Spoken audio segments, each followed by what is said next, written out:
Some breaking news here to start NFL Live. A scary moment for two-time MVP Lamar Jackson today. As our Jamison Hensley posted, Jackson left Wednesday's practice early with what appeared to be a right wrist hand injury. About 90 minutes into practice, Jackson got knocked down. He stayed for a few more plays and then headed into the facility.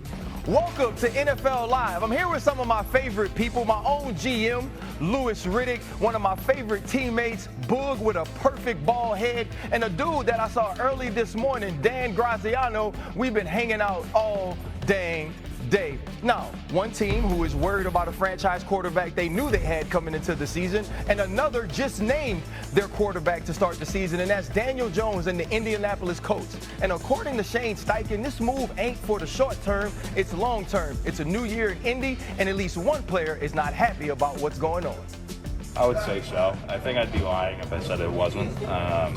You look around the league and see just like the consistency of having like Patrick Mahomes or like a quarterback behind you that's like been the franchise player for years and years and years, and getting to build that chemistry with that quarterback year after year is something that there is an advantage to when it comes to O-line play. Quentin Nelson, a man that I would not like to upset, seems like he wants a franchise guy that he could have there for a decade, and he's not necessarily pleased with what's going on, Gras. Can you kind of tell us why the coach decided to go with Daniel Jones? Yeah, RC, the answer I got back asking about this last night was consistency, that Daniel Jones had been the more consistent performer at the position throughout the offseason and throughout training camp.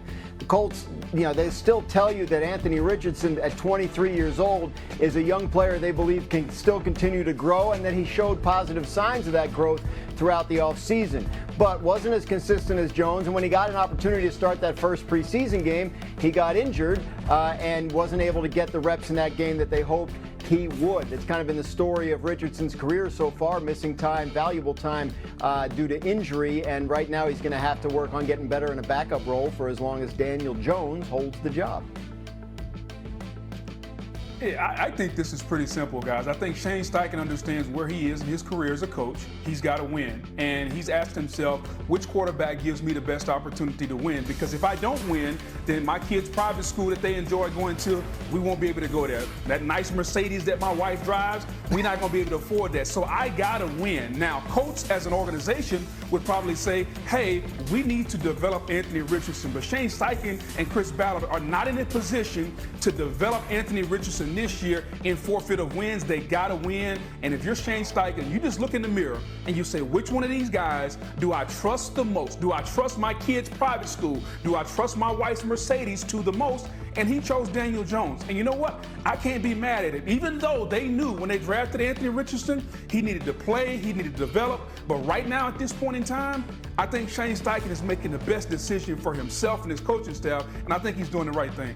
Well, a little simple flex by Booger there. He's talking about private schools and Mercedes, but Anthony Richardson's agent is trying to get him some private schools and Mercedes too. Derek Jackson spoke to our coach reporter Stephen Holder yesterday, and he did not hold back about the quarterback's future in Indy, saying, quote, "We have a lot to discuss. Trust is a big factor, and that is at best questionable right now," Jackson said. Anthony came back and made the improvements in the areas he needed to improve, and by all accounts, he had a great camp.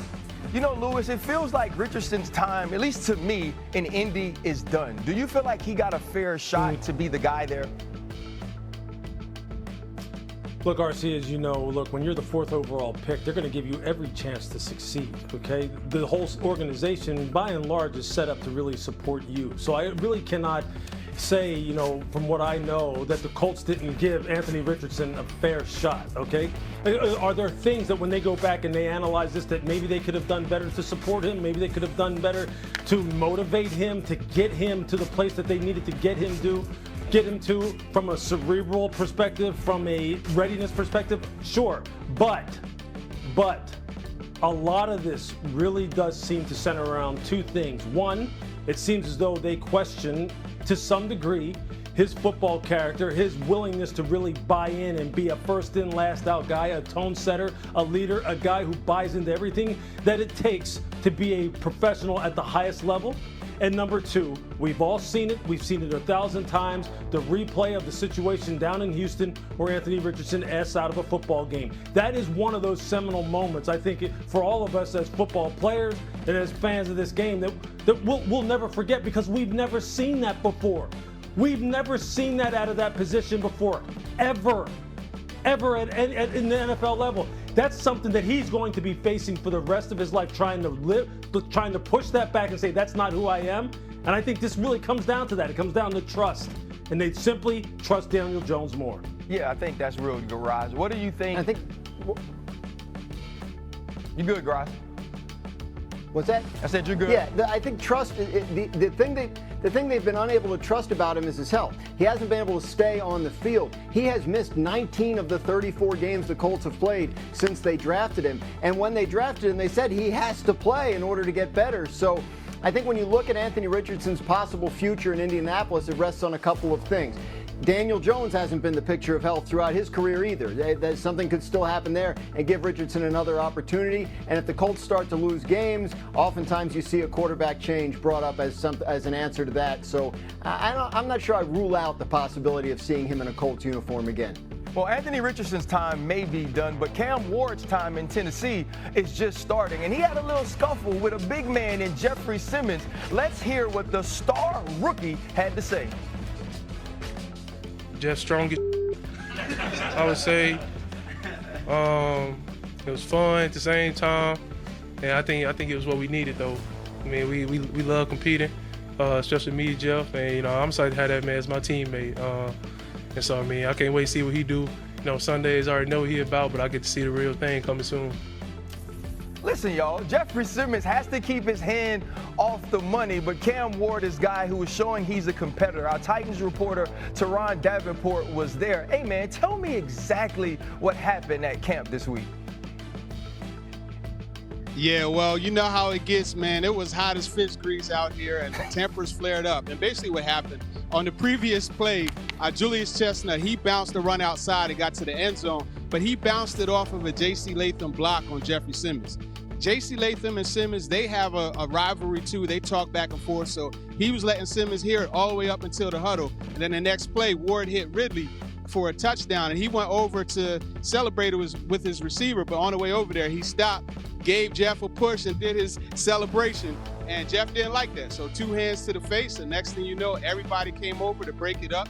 I talked to Jeff on Tuesday after practice, and he said that he loved the way the offense stepped up for the quarterback, and that's how it's supposed to be. And Brian Callahan on Tuesday also said that, yeah, you definitely want to have, but the quarterback has to understand you can't go get in a fray like that. Hey, you got to stay away from the big men, bro. Listen, the big men are not scared to throw hands. I remember one time we had a camp fight, and, I was kind of just holding the lantern outside of the huddle. Ramon Foster walked behind me, picked me up, and walked me away from the fight, and I was facing the fans. And that's when I realized there's a reason they got weight classes in boxing, fellas. Hey, Lou, when you think about Cam Ward and sort of the competitiveness he's bringing to this team, what does it say about a young quarterback that's willing to mix it up with a big bad dude like Jeffrey Simmons?